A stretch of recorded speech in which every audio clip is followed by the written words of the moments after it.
we are all gathered here today. I am here today to announce that I have severed all ties with my family, and I don't want anything to do with them. I don't have anything to do with them. They have been uh, torturing me for years, and I was taking what was just coming to me. Uh, as you all know, everyone knows that a court battle was fought, which I won in the year 2008, 16th Feb, to be precise.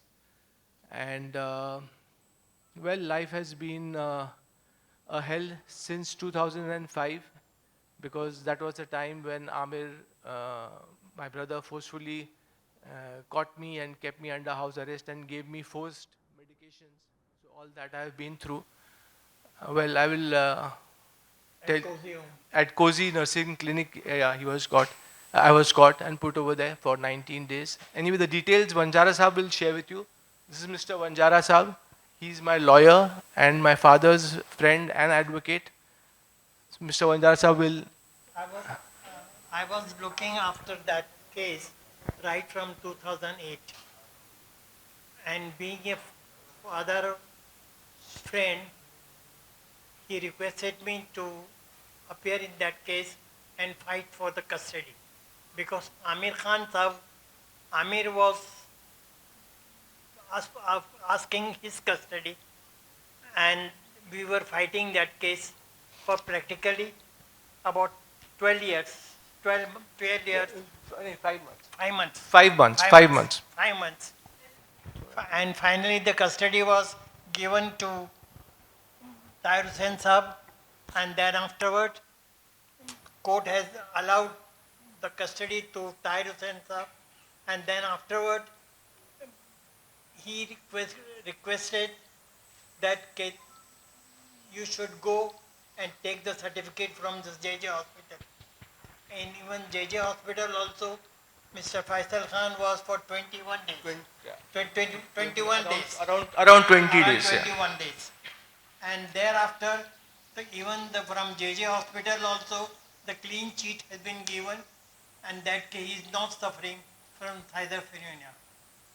That is the only thing was there, and that was their case only, that he is mad, he is not keeping well, and that's why he has been locked up in Cozy home for a long time. Cozy Nursing Home. Cozy nursing home. That was the But इससे पहले Dr. Harish Shetty. हाँ बंजारा साहब, इससे पहले हाँ इससे पहले जो हुआ था ना, जो मुझे आमिर ने फोर्सफुली मेडिकेशंस दिए 2005 में, और 2005. जब आपके आने से पहले भी, Yes. आप तो 2008 में अब्बाजान के साथ आए थे Yes.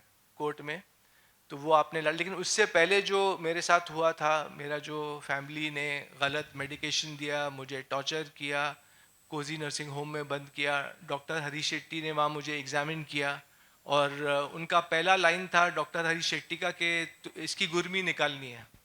नाउ गुर्मी is a Marathi slang, and that means कि doctor Harish Shetty wanted to remove my pride, remove my ego, and मुझे शौक हुआ कि कोई डॉक्टर ऐसा बोल सकता है. And from then on I knew कि ये मेरे साथ बहुत गलत होने वाला है. और मेरी बहन निखत हेगड़े, संतोष हेगड़े और मेरे अंकल इम्तियाज़, वो उस वक्त वहाँ डॉक्टर के सामने थे, लेकिन उन्होंने कुछ कहा नहीं डॉक्टर को कि आप ऐसे कैसे बात कर सकते हो. और फर्स्ट ऑफ ऑल आमिर ने भी आके मुझे गलत तरीके से पकड़ा, और पुलिस के साथ आए थे आमिर 2005 में मेरे घर पे, जो उनका ही घर है असल में, बेला विस्टा में. और उन्होंने मुझे धमकी दी कि अगर तुम नहीं चलोगे साइकेट्रिस्ट के पास, तो तुमको दूसरे रूम में डॉक्टर है, वो तुम्हें इंजेक्शन देगा, तुम्हें अनकॉन्शियस करेगा, और तुमको ज़बरदस्ती लेके जाया जाएगा मेंटल इवैल्यूएशन कराने के लिए. तो मैं तो शॉक में भी था, और मैंने आमिर को उस वक्त बोला कि ये सब करने की क्या ज़रूरत थी, अगर तुमको मेंटल इवैल्यूएशन करना ही था तो मुझे ऐसे ही बोल देते, मैं तो तैयार था. और मैं उस वक्त उनके साथ चला गया कोजी नर्सिंग होम में वहाँ, और उन्होंने मेरा फ़ोन भी ले लिया, मेरे अंकल इम्तियाज़ ने मेरा फ़ोन ले लिया, और मैं बिल्कुल लाचार था, हेल्पलेस था, और उनके मर्सी पे था आमिर खान और फैमिली के. और फिर डॉक्टर ने जब ऐसी बात की तो मुझे मालूम पड़ गया कि मेरे साथ बहुत गलत होने वाला है और मुझे हर चीज़ सहनी पड़ेगी। लेकिन उस दिन भी मैंने उन लोगों को कहा था कि मैं एक चींटी हूँ। मेरी सिस्टर निखत और संतोष हेगड़े को मैंने कहा था कि मैं चींटी हूँ इस वक्त, लेकिन एक दिन आएगा जब चींटी भी हाथी को मार गिराएगी, और शायद वो दिन आज आ गया है। मैं सबके सामने ये कहना चाहूँगा कि मेरे साथ बहुत गलत हुआ, और मैंने बहुत सहा उनकी, और उनके टॉर्चर को सहा मैंने। बहुत ट्रॉमेटिक टाइम था मेरे लिए। तो ये 2005 में मुझे पहले कोजी नर्सिंग होम में बंद किया गया, ज़बरदस्ती दवाएं दी की गलत सलत, और फिर आमिर 19 दिन के बाद मुझे आमिर के घर पे कैद कर दिया गया, जहाँ रूम के बाहर बॉडीगार्ड्स रहते थे और मुझे ज़बरदस्ती दवाएं दी जाती थी। और जब मैंने कोजी नर्सिंग होम में भी कहा था कि मुझे दवाइयाँ की ज़रूरत नहीं है, तब भी मुझे फोर्सफुल मेडिकेशन दिया। एक ड्रग का नाम है सेरेनेस, जो उसका टेस्ट भी नहीं आता है और वो कलरलेस भी रहती है, वाटर के कलर की रहती है। तो वो बॉडीगार्ड सब लोग मुझे वो दवाई देते थे पानी में इंजेक्शन के थ्रू, बॉटल में डालते थे, और मुझे पानी और खाना तो खाना ही था ज़िंदा रहने के लिए। तो जब मुझे एहसास हुआ कि मैं 20-20 घंटे सो रहा हूँ, तो मैंने मेरी सिस्टर को बुला के कहा कि मुझे पता है कि तुम लोग मुझे दवाइयाँ दे रहे हो चुपचाप, तो मैं ये ओवरडोज हो सकता है and I can lose my life, मैं अपनी जान खो सकता हूँ। तब मैंने डॉक्टर से रिक्वेस्ट किया और निखत को रिक्वेस्ट किया कि मैं जो आप लोग दवा मुझे फोर्सफुली दे रहे हो, मैं उसको लेने के लिए तैयार हूँ, क्योंकि मैं नहीं चाहता था कि मुझे ओवरडोज हो जिससे मेरी जान को ख़तरा था। तो ये सब टॉर्चर हुआ। फिर आमिर के घर पे मुझे 1 साल बंद किया गया ज़बरदस्ती, और दवाएं तभी भी चालू थी। तो फिर मेरा वज़न भी बढ़ते जा रहा था, 103 किलो हो गया था मैं। और फिर 1 साल के बाद मैंने आमिर को कहा कि आप लोग ने कहा था कि 1 साल के लिए आप लोग ने कहा था कि आप लोग मुझे कैद करेंगे। तो अब 1 साल हो गया है, 2006 का वक्त था वो। और मैंने बोला कि मुझे फिर से जो आपका दूसरा घर है जहाँ मैं रहता था, जहाँ आप लोग ने मुझे फोर्सफुली पिकअप किया था बेला विस्टा में, वहाँ भेजा जाए। तो आमिर ने मुझे अलाउ किया कि मैं वहाँ जा सकता हूँ। उन्होंने कहा, क्योंकि 1 साल में मैंने कुछ ऐसी उनको मौका ही नहीं दिया था कुछ मेरे अगेंस्ट कहने का, करने का। तो 1 साल के बाद मुझे घर जाने दिया वापस। और फिर 2007 में फिर सब ठीक चल रहा था। मैं कुछ गोट फार्म स्टार्ट करने की कोशिश कर रहा था, और उसके यहाँ अहमदनगर में एक मैंने ज़मीन भी देखी थी, और वहाँ गोट फार्म स्टार्ट करने की मैं कोशिश कर रहा था, और कुछ लोगों को मिल रहा था उसके उसके लिए। तो वो सब काम चल रहा था। सडनली आमिर ने मुझे 2007 में बुला के दोपहर को, डॉक्टर हरी शेट्टी और आमिर ने कहा कि तुमको कल जाना है, अपनी सिग्नेटरी राइट्स देना है। अब सिग्नेटरी राइट्स वो होता है कि आपका पूरा हक एक इंसान का छीन लिया जाता है, और आपको कोई पावर नहीं रहता है साइन करने का, और आपका अस्तित्व बिल्कुल शून्य हो जाता है, ज़ीरो। मतलब आप एक आदमी हैं, आप जी रहे हैं, लेकिन आप कुछ काम काज नहीं कर सकते, कोई चेक साइन नहीं कर सकते, कोई अग्रीमेंट साइन नहीं कर सकते। तो मुझे जब ये पता चला, मैं उनको तो हाँ हाँ बोल रहा था कि मैं जाऊंगा, और डॉक्टर और जज के सामने बोलूंगा कि I M incapable of taking my decisions. Aamir ने कहा था ऐसे बोलना है तुमको जाके जज के सामने कि मैं अपने फैसले खुद ले नहीं सकता और मुझे एक गार्डियन की ज़रूरत है। तो उस वक्त तो मैं हाँ हाँ बोल रहा था उनको कि हरी शेट्टी को और आमिर को कि हाँ मैं जाऊंगा और सब करूंगा।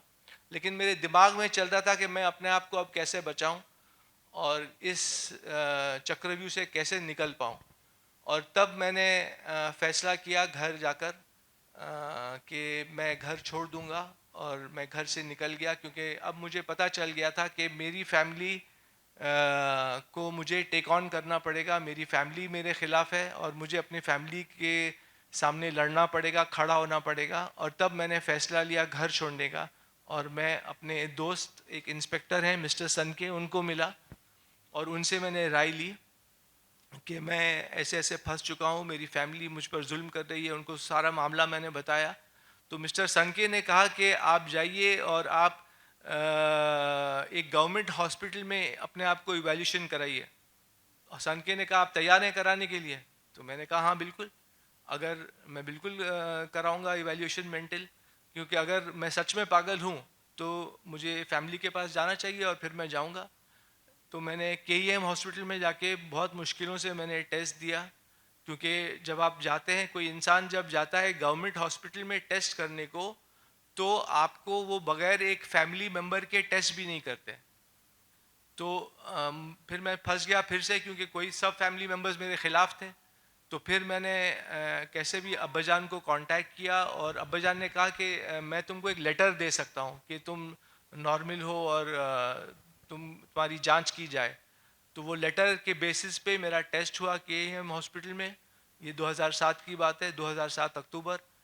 और फिर मेरे इंस्पेक्टर दोस्त जो थे सन के, उन्होंने कहा कि आप 2-4 दिन के लिए ज़रा गायब हो जाइए जब तक ये रिजल्ट्स नहीं आते, और जब ये रिजल्ट्स आ जाएंगे तो आपको कोई कैद नहीं कर सकेगा, आमिर फैमिली, आपको कोई ख़तरा नहीं रहेगा उनसे। तो आप ये रिजल्ट्स आने का तक आप गायब हो जाइए। तो उस वक्त मैं खंडाला चला गया था, और पता नहीं कैसे भी पता नहीं फैमिली को कैसे पता चल गया, और उन्होंने पुलिस भेजा मुझे अरेस्ट करने खंडाला में। और जब पुलिस बीच रात में आई खंडाला, तो मैंने उनको पूछा कि आप लोग क्यों, उन्होंने बोला आपको चलना पड़ेगा हमारे साथ, हम खार पुलिस स्टेशन से हैं। तो मैंने कहा कि लेकिन पुलिस को मैंने ये पूछा कि मैंने गलत क्या किया है। पुलिस जब ही पकड़ती है जब आपने कुछ गलत किया हो। तो मैंने पुलिस को क्वेश्चन किया कि आप मुझे किस सिलसिले में पकड़ रहे हैं, आपके पास वारंट है क्या है, आप और आप किस जुर्म में मुझे पकड़ रहे हैं। लेकिन उन्होंने कहा कि आपकी मदर और सिस्टर ने एक कंप्लेंट डाली है पुलिस स्टेशन में कि आप सोसाइटी को के लिए हार्मफुल हैं, आप डेंजरस टू सोसाइटी हैं, और आपको स्किज़ोफ्रेनिया है, ये उनके डॉक्टर्स बोल रहे हैं। तो मैंने कहा ये सब झूठी बातें हैं। तो उन्होंने बोला खैर आपको चलना पड़ेगा, आप चलिए हमारे साथ। तो मुझे उनके साथ चलना पड़ा, क्योंकि वो होटल वाले ने भी बोला मुझे कि हम आपको रहने नहीं देंगे। तो ये सब हुआ बीच रात में खंडाला में, और मैं पुलिस के साथ मुझे आना पड़ा। पुलिस को तो ऑर्डर मिला था कि कैसे जैसे तैसे भी फैसल को पकड़ के लेके आओ। तो पुलिस भी लाचार थी, उन्होंने मुझे मजबूर थी, और उनको ऑर्डर दिया गया था कि फैसल को पकड़ के लेके आओ जहाँ से भी। तो ऐसा हुआ, और मुझे पुलिस के साथ जाना पड़ा। और फिर मेरा फ़ोन ले लिया गया, मैं खार पुलिस स्टेशन में सो गया, और जब सुबह उठा तो मुझे मेरा फ़ोन मिला, क्योंकि इंस्पेक्टर सनके ने, जो खार पुलिस स्टेशन के इंस्पेक्टर थे इंचार्ज, उनको फ़ोन करके कहा कि इनको फ़ोन दे दो वापस फैसल को। तब मुझे मेरा फ़ोन मिला, और मुझे पता चला कि मुझे कोर्ट में लड़ना है केस। अभी मेरी मदर जीनत ताहिर हुसैन और निखत हेगड़े ने केस डाल दिया है आपके ऊपर, तो आपको केस लड़ना पड़ेगा। तो तब मैं फ़ोन खोल के मैंने जो ABCD ए अल्फ़ाबेट से स्टार्ट किया, और मैंने फ़ोन लगाया अब्दुल रहमान को, जो देवनार चेंबूर में स्लॉटर हाउस में वो कुछ प्रेसिडेंट थे उस वक्त। आमिर चाहते थे कि वो मेरी कस्टडी ले, आमिर और फैमिली चाहती थी कि वो मेरी कस्टडी लें और मुझे फिर से दवाइयाँ खिलाएं। लेकिन क्योंकि बंजारा साहब थे और अब्बाजान मेरे लिए खड़े हो गए थे, तो जज ने, जो नेचुरल गार्डियन होता है फादर, उनके फेवर में डिसीजन दिया, और मुझे कस्टडी मेरे फादर को मिली। और जज साहब ने ये भी कहा, मैंने आप लोग को एक वर्डिक्ट भी दूंगा, जो कोर्ट का वर्डिक्ट है वो आप लोग उसके थ्रू जा भी सकते हैं, कि जज के कोर्ट ने मुझे क्लीन चिट दी है, मैं केस जीता।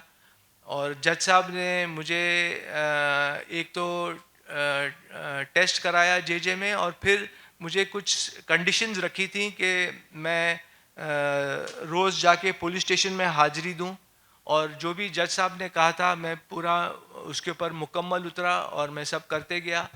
और फिर जब अब्बाजान के ऊपर प्रेशर पड़ा मॉनिटरी, तो अब्बाजान ने भी मेरा साथ छोड़ दिया, और उनका पैसा पानी बंद किया गया फैमिली के थ्रू।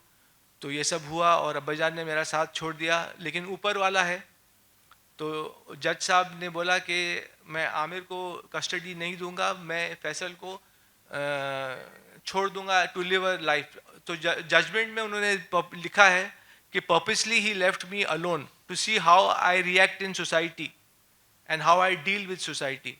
तो ये जज साहब का बहुत अच्छा एक फ़ैसला था और उन्होंने मुझे जीने दिया, मैं जी रहा था। तब तक केस भी चल रहा था, मैं सब सोशल एक्टिविटीज़ कर रहा था, उसका प्रूफ मैं जज साहब को दे रहा था हर हियरिंग पे कि मैं मेरी क्या क्या एक्टिविटीज़ हैं। और फिर केस चला और फिर 4 महीने के बाद Feb 16 को मुझे वर्डिक्ट दिया गया। जज ने कहा कि you are a normal person and you can live your life freely as a Indian citizen and you don't have paranoid schizophrenia. और ये सब करके मुझे एक क्लीन चिट मिली, मैं केस जीत गया, केस मेरे हक में गया और तब मैं अपने कामों में फिर से लग गया। एक बिग बॉस करके एक शो है जो मुझे बहुत लेना चाह रहा था उस वक्त, तो उनसे थोड़ा साइनिंग अमाउंट मिला मुझे। मैं शो में तो गया नहीं लेकिन साइनिंग अमाउंट मुझे मिला करीब 4 लाख उस वक्त। तो ये सब से मेरा गुजारा चल रहा था, मेरा मेरा गुजर चल रहा था और मैं एक रिस्पेक्टफुल ज़िंदगी जी रहा था। तो ये सब मामले चले और फिर ज़िंदगी चलती गई और फिर मैंने आमिर को एक बार जाके बोला कुछ सालों के बाद, 2-3 सालों के बाद, कि मुझे कोई काम नहीं दे रहा है क्योंकि सब लोग समझ रहे हैं मैं पागल हूँ। तो एक नॉर्मल इंसान को काम मिलना कितना मुश्किल होता है, ये तो आप लोग जानते ही होंगे। तो एक पागल इंसान को कौन काम देगा? तो आमिर ने मुझे बोला ठीक है। मैंने बोला अभी तुमको मुझे रखना पड़ेगा। तो उन्होंने मुझे स्क्रिप्ट डॉक्टर की नौकरी दी 30,000 महीने पे और मैं अपना काम कर रहा था और चला रहा था अपने रोज़मर्रा की ज़िंदगी। तो इस हिसाब से ज़िंदगी चलती गई। दुनिया ये देखे कि अगर मैं एक वाकई एक पागल इंसान हूँ तो मैं एक पिक्चर कैसे बना सकता हूँ इतना मेहनत करके, उसमें एक्ट भी करके, डायरेक्ट भी करके। उसमें प्रेशर बहुत था मुझे क्योंकि मैं दोनों काम संभाल रहा था। लेकिन मैंने कहा कि चलिए मैं अपने काम से ही प्रूव करूंगा कि मैं पागल हूं या नहीं हूं। तो ये सब काम चलता गया। You please see that they should not come. That was the person, Santosh Hegde and the Nikat, as they were involved with the family members and teaching them bad things and putting the bad things in the Amir ears. So it's what he wanted that they should not come to in the hospital. But according to me, being Amir, though he is an intelligent person, make a good film also, and he came under their impressions and listened to them, especially Santosh Hegde and Nikat. That is the only thing I want, and I want to request you that accordingly, on the point of now that Mr. Harish Shetty, he is a renowned psychiatrist. I will be seeing that on that point and will be writing to the medical council that his license to be cancelled as a doctor.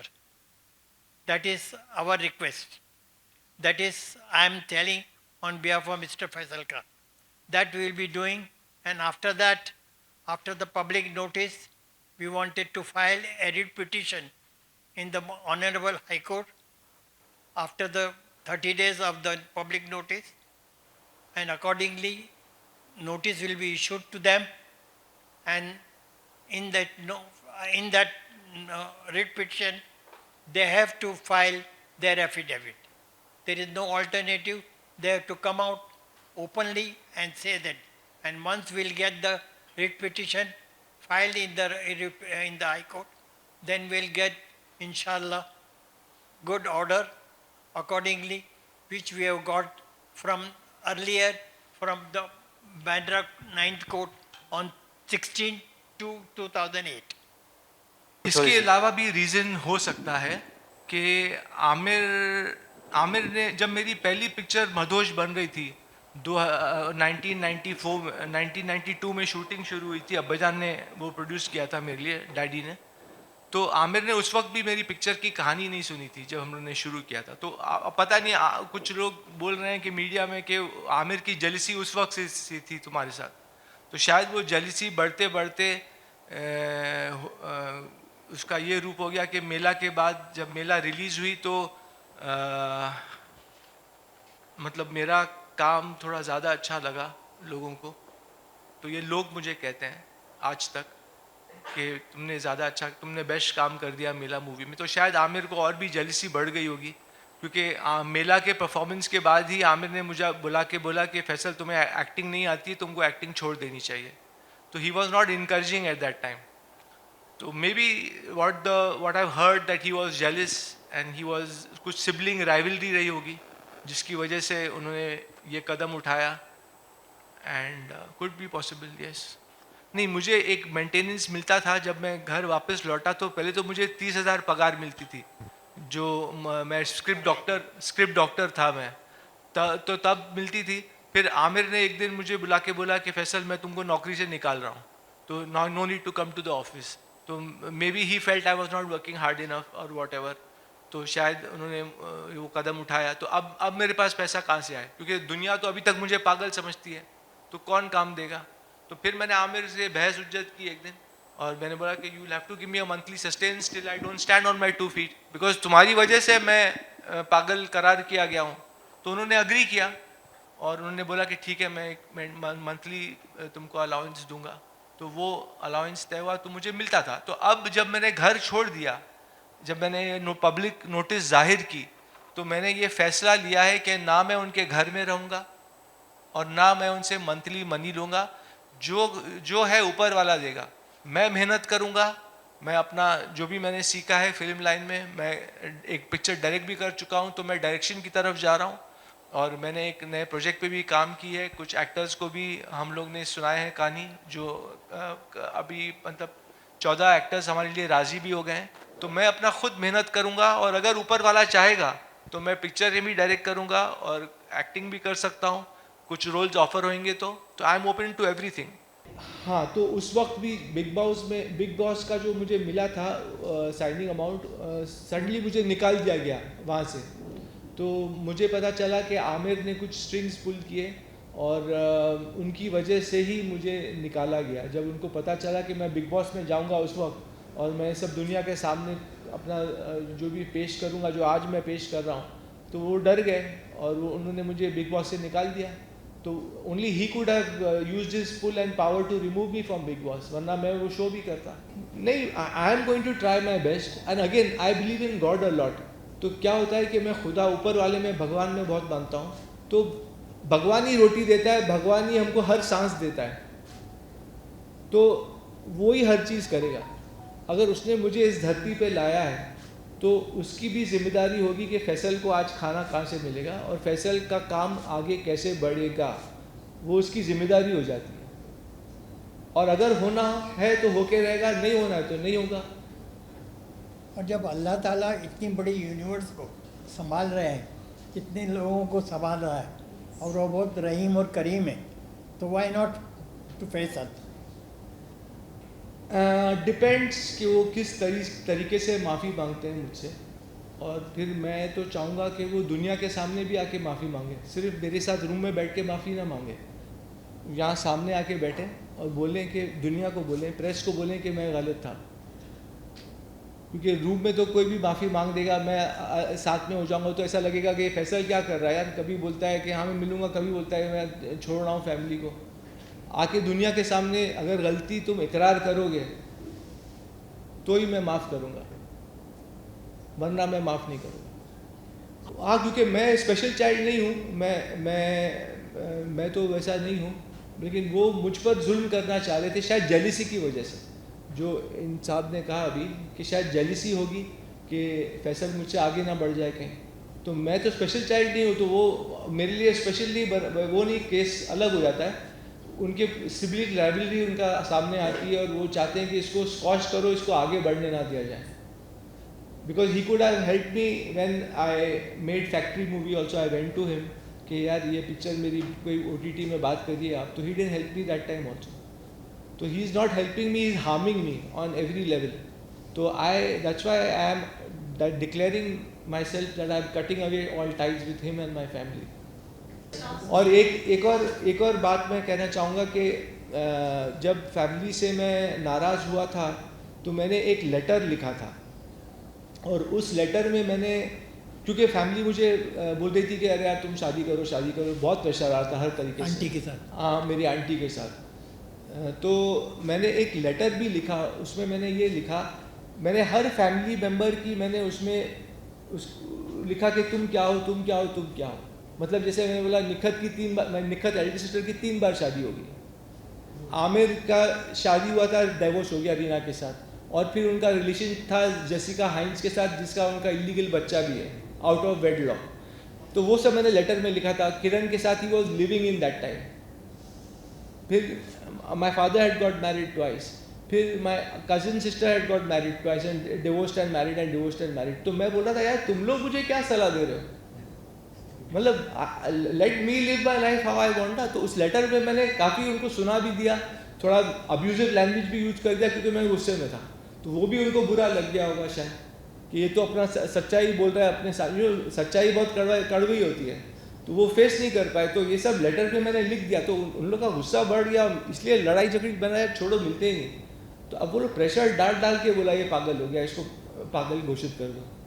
तो ये सब family politics की वजह से भी ये सब हुआ था। तो I think I have given quite a bit of explanation. और कोई सवाल है? नहीं, जो स्टेटमेंट आया था उसके बाद ही तो मेरा स्टेटमेंट आया कि मैं पब्लिक नोटिस दिया कि I am cutting all ties, I don't want to be with liars and all that. तो they are liars and they are misleading the press and the public, so I am cutting out all ties because they give a wrong reaction that I was lying. तो I do not mix with hypocrites and liars, and that's why I gave the public notice that I want to cut all ties with the family. And मेरा verdict भी आप लोग पढ़िएगा क्या है। तो why were they scared that I should not come and speak my mind out and my heart out? अगर तुम लोग में दम है तो तुम लोग भी प्रूफ करो। अगर तुम बोलते हो कि फैसल पागल है तो प्रूफ करो, खाली बोलो मत कि ऐसा हुआ, ऐसा करता था, वो करता था, प्रूफ लाओ। बिकॉज एंड देन वो प्रूफ उन्होंने कोर्ट के टाइम क्यों नहीं पेश किया? कोर्ट केस जब चल रहा था इन बांद्रा तब प्रूफ देना चाहिए था। अभी वो लोग भी आके कुछ भी बोल सकते हैं कि अरे फैसल ऐसा था, ऐसा करता था, ये करता था, तो कोर्ट में पेश करो ना। At the time that when the case was going on in 9th Court Bandra, which finished on 16th of Feb 2008. In that also that they have not said anything. Nothing. So is they will be there. fabricating. If they say anything, they will be fabricating stories. So let them fabricate.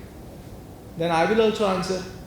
जी मैंने जब मेला picture release हुई और मेरा काम लोगों को पसंद आया तो मैंने बहुत कोशिश की, प्रोड्यूसर्स के पास गया, सबको मिला कि मुझे कुछ काम मिले, लेकिन किसी ने काम दिया नहीं।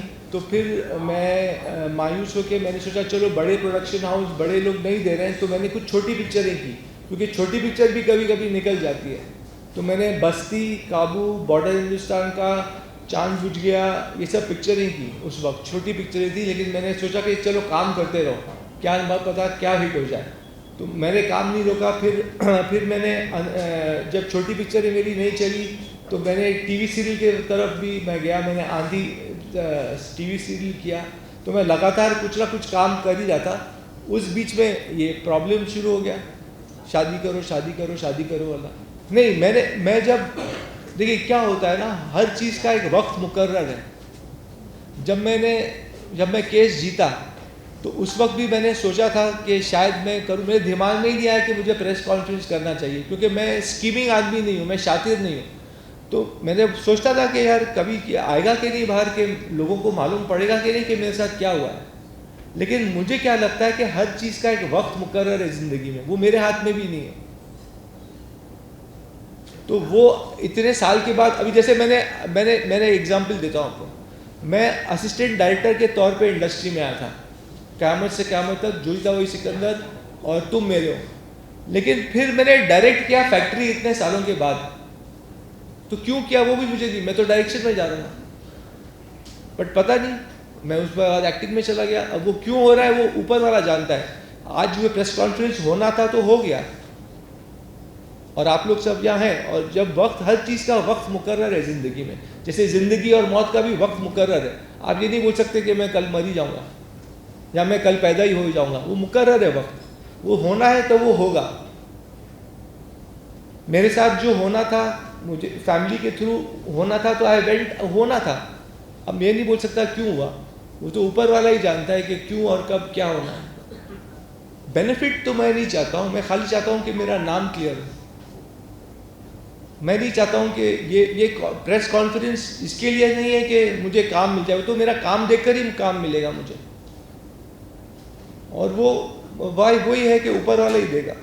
ये बेनिफिट ये नहीं है, बेनिफिट ये है कि मैं मेरी फैमिली से दूर हो रहा हूँ, ये मैं उसकी तरफ लीगल स्टेप्स भी लेने वाला हूँ।